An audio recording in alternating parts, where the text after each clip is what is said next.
इसलिए बृहद स्तर पर तैयारी करने के लिए स्कूल प्रशासन को यहाँ पे उपस्थित डीओ साहब, प्रधानाचार्य महोदय, यहाँ पे पदस्थापित एवं प्रतिनियुक्त सभी शिक्षकगण, जितने भी teaching staff, non teaching staff और इस स्कूल में पदस्थापित सभी करीब और मेरे प्यारे बच्चे, सभी को पहले नमस्कार। बहुत सारी चीज़ें होती हैं बताने के लिए, खासकर जो चीज़ हम लोग खुद अगर उसी स्कूल से पढ़े हों। जैसे कि पहले हम अपना परिचय दे देते हैं। मेरा नाम प्रियंका कुमारी है। मैं यहाँ पे DCLR के रूप में पिछले 2 साल से पदस्थापित हूँ। DCLR deputy collector land reforms, जितने भी जमीन से संबंधित कार्य होते हैं वो मुझे देखने होते हैं और ये मेरा दूसरा पदस्थापन है। इससे पहले मैं अरवल डिस्ट्रिक्ट में डिप्टी कलेक्टर के रूप में 4 साल अपनी सेवा दे चुकी हूँ। ये मेरा दूसरा पदस्थापन है। महोदय के साथ अभी स्कूल का भ्रमण कर रही हूँ, तो ये स्कूल मुझे काफ़ी प्रभावित किया, काफ़ी अच्छा लगा मुझे घूमकर। इसमें 2 चीज़ें मुझे जो मेरी नज़र में मुझे समझ में आई कि 2 चीज़ों की केवल मुझे थोड़ा और इसको बेटर करने की आवश्यकता है। पहले तो कि स्कूल के पास इतनी अधिक भूमि है, मतलब 6 एकड़ से अधिक भूमि स्कूल के पास है और अभी जो साइट पर विजिट कर रहे थे तो वहाँ पे जो ये बाउंड्री किया हुआ है वो जो है वो उससे किया हुआ है, मतलब टीन से किया हुआ है, टीन शेड से किया हुआ है।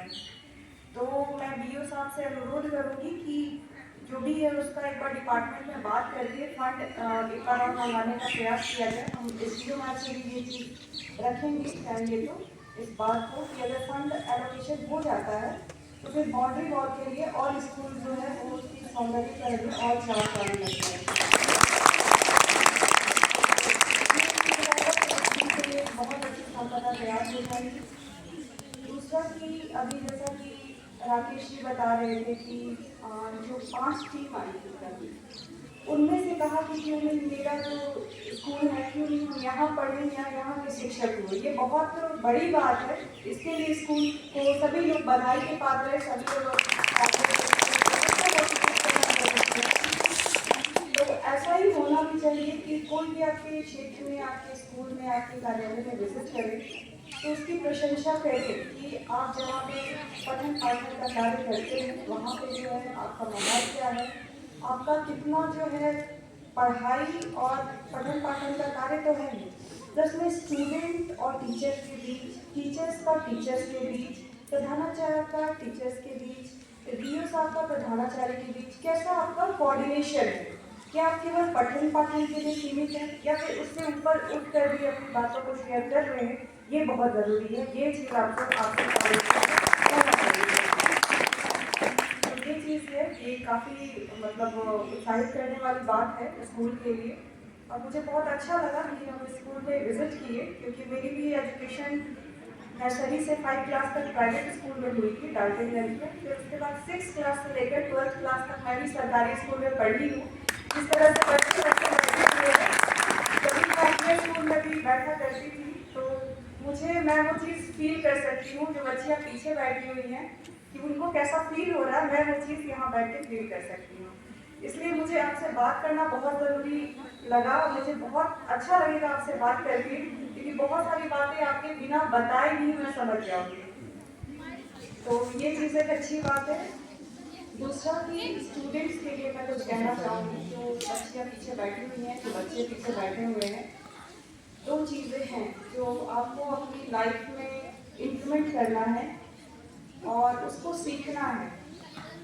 पहली चीज़ ये है कि कोई भी समस्या, कोई भी दिक्कत, कोई भी परेशानी, अभी सब 11th-12th वाले एज में रहते हैं, 9, 10, 11, 12 ऐसा फेज है कि अगर घर में कोई 2 बात बोल दे तो बर्दाश्त करने की क्षमता नहीं है लोगों में, एकदम गुस्सा आ जाएगा कि कैसे हमको बोल दिया कि नहीं।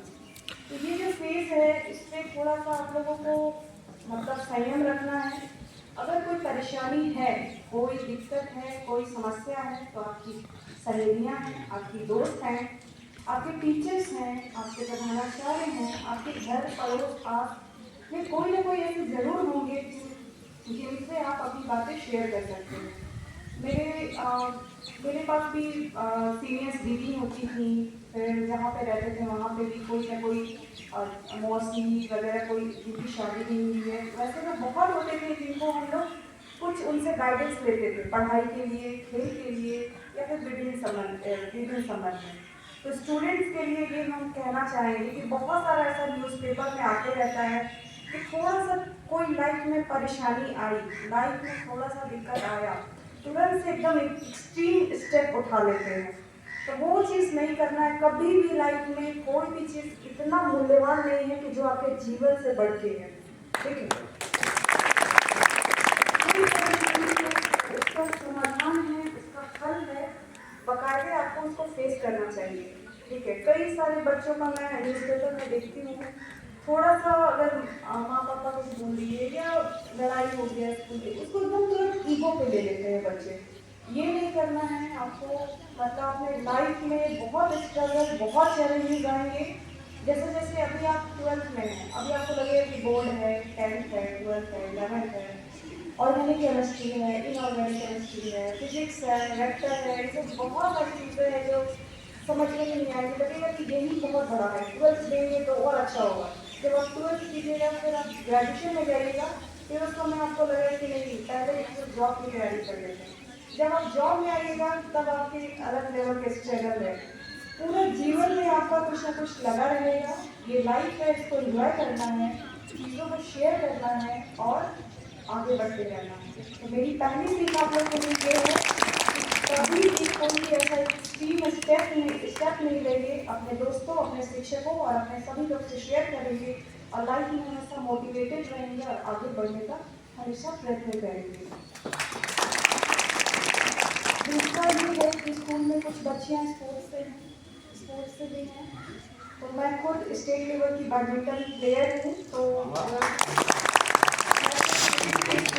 और मैंने लगभग 2006 से 2010, 11, 12 तक लगातार मैं अपने जिला की चैंपियन थी बैडमिंटन की। तो मैंने अपना ग्रेजुएशन BHU वाराणसी से कंप्लीट किया है। तो BHU में भी मैं गई थी, तो वहाँ भी मैं 3 साल लगातार अपने यूनिवर्सिटी की चैंपियन थी। यूनिवर्सिटी में करीब 25,000 बच्चे हुआ करते थे, उसमें लड़कियों के मैं टॉप में थी और मैं सिंगल, डबल्स और मिक्स डबल्स दोनों खेलती, तीनों खेलती। तो स्पोर्ट्स को भी स्कूल प्रशासन से मेरा अनुरोध रहेगा कि स्पोर्ट्स को भी उतना ही मोटिवेट करना है जितना हम लोग पढ़ाई को करते हैं। और मेरी छोटी बहन वो इंटरनेशनल लेवल पे खेलती है, गटका और सेस्टर बॉल। अभी मतलब वो भी प्लेयर ही है। तो प्लेयर का भी बहुत ज़्यादा योगदान है, जितना आप स्कूल में पढ़ाई करते हैं उतना स्पोर्ट्स भी आपको कंटिन्यू करना होगा। तो दूसरा ये है कि पढ़ाई के साथ साथ आपको स्पोर्ट्स पे भी उतना ध्यान देना होगा। तीसरा है कि आप पढ़ाई अच्छे से कर रहे हैं, बहुत अच्छा है। आप में से कुछ डॉक्टर, इंजीनियर या फिर कोई ऑफिसर लाइन में, कोई पुलिस डिपार्टमेंट में, हर डिपार्टमेंट में आप चाहेंगे कि आप टीचर में जाएँ। तो कोई भी ऐसा लाइन नहीं है कि जहाँ पर भी करियर का स्कोप नहीं है। आप हर चीज़ में आगे बढ़ सकते हैं और बताइए, आपको सही मोटिवेशन की ज़रूरत होनी चाहिए। एक बार DO साहब हम बताना चाहेंगे कि स्कूल में भी DRC था मेरे स्कूल में। तो हम बच्चे ऐसे ही टहलते रहते थे प्रार्थना से पहले। तो उसमें जब वीडियो साहब की गाड़ी आती थी तो वो दौड़ के जाते थे देखने कि अरे वीडियो साहब आ गए, वीडियो साहब आ गए। तो जब हम लोग तैयारी करते थे UPSC की, तो हम लोग को लगता था कि एक बार साफ उनके मुंह से सुन लेते हैं ना कि कैसे वो पढ़ाई किए, तो बस हम लोग का भी मतलब बेड़ा पार हो जाता, हम लोग भी पढ़ लेते, हम लोग भी उनसे सीखते। तो बचपन में ये सब चीज़ें बहुत यादगार रह जाती है। कोई चीज़ तो कोई चीज़ मोटिवेशन का काम कर जाता है। तो मेरे लिए वही मोटिवेशन का काम किया था। तो फिर आज हम यहाँ पे हैं, जो कि हम आपसे हमें सोच दिए थे कि मुझे फ्यूचर में क्या करना है। तो ये तीसरा चीज़ था सभी बच्चों के लिए। एक और लास्ट हम सभी बच्चों को बोलना चाहेंगे कि मोबाइल आपके घर में है, सबके पास मोबाइल है, आप उसका यूज़ और मिसयूज़ दोनों कर सकते हैं, ठीक है। तो जब भी आप उसको पढ़ने बैठते हैं लेकर, तो उसमें बहुत सारी एक्स्ट्रा आप खोल कर देखिए, इंस्टाग्राम एक बार खोल कर देखिए, आपको 4 घंटा 5 घंटा आप स्क्रॉल करते रह जाइएगा। उसमें आपका समय इतना ज़्यादा खेल होता है, उसमें बहुत सारा समय जाता है। तो पढ़ाई का यूज़ में लाइए, आप जीवन में कुछ बन जाइए। तो उस समय आपको बहुत मतलब मैं जब छोटी थी तो मेरे को उस टाइम मोबाइल नहीं मिला था पढ़ाई करने के टाइम में। मोबाइल नहीं देते थे लोग कि नहीं मोबाइल नहीं मिलेगा अभी। तो जब हम 10th में टॉप किए तब जाके मेरे हाथ में मोबाइल मिला, वो भी कीपैड वाला, कीपैड वाला फ़ोन है, आप इसको तुम ये करो। फिर 12th में बोला गया कि अगर तुम टॉप करती हो तो तुमको लैपटॉप दिया जाएगा। तो फिर ये मोटिवेशन का काम था। मोबाइल उस समय हम लोग से पहले तो और नहीं, तो आप लोग को तो मोबाइल भी नहीं तो हाँ, लेकिन हम ही लोग के टाइम में बहुत लेट से मिला, तो आप लोग का जमाना ही नहीं और पहले मिलता ही नहीं था। अब हर घर में मोबाइल इजीली अवेलेबल है। आपका एंड्रॉयड सेट, आप उसको दिन भर स्क्रॉल करते रह जाएगा, आपका समय कहाँ जा रहा है वो उस पर ध्यान रखना है। अपना करियर पे फोकस करना है, अपने स्वास्थ्य पे फोकस करना है, अपने ग्रोथ पे फोकस करना है। टीचर्स को, पेरेंट्स को और सभी लोग को आपको मोटिवेट करना है और बतानी है आपकी परेशानियाँ। ऐसा नहीं कि कुछ समस्या है मन पे ही रखे हुए हैं, और एक दिन जो कम लोग बोलते हैं उनको अक्सर शेयर करना चाहिए दूसरों से कि क्या उनको समस्या है। हो सकता है कि उस समस्या का निराकरण दूसरे के पास हो। ठीक, इस 3 चीज़ का आप लोग ध्यान रखिएगा। मोबाइल का आप लोग यूज़ अच्छे से कीजिए और सभी टीचर्स अच्छा, इसमें बहुत सारे ऐसे बच्चे हैं जिनका एग्जाम होगा, है ना, फरवरी में। कितने लोग का है आप बताइए?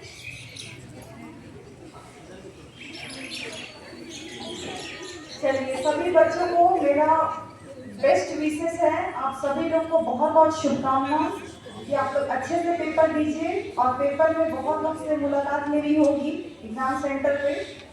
एकदम मन लगा के पढ़ना है और घबराना नहीं है, परेशानी नहीं है, मुझे परेशान नहीं होना है। मार्क्स आपका करियर डिसाइड नहीं करेगा, मार्क्स लाने हैं आपको, लेकिन परेशान नहीं होना है। आपको सभी लोग को मेरी शुभकामना और बधाई। मैं सभी टीचर्स को और राकेश जी को, अभिषेक जी को, सभी लोग को बहुत बहुत धन्यवाद ज्ञापन करती हूँ कि आप लोगों ने इतना तन्मयता के साथ मुझे कॉल किया और बुलाया। हालांकि आज इधर थोड़ा सा और प्रोग्राम था और कुछ ऑफिशियल काम भी आ गया था, इस वजह से आने में लेट हुआ। लेकिन आप सभी लोग को बहुत बहुत बधाई और शुभकामनाएं। धन्यवाद।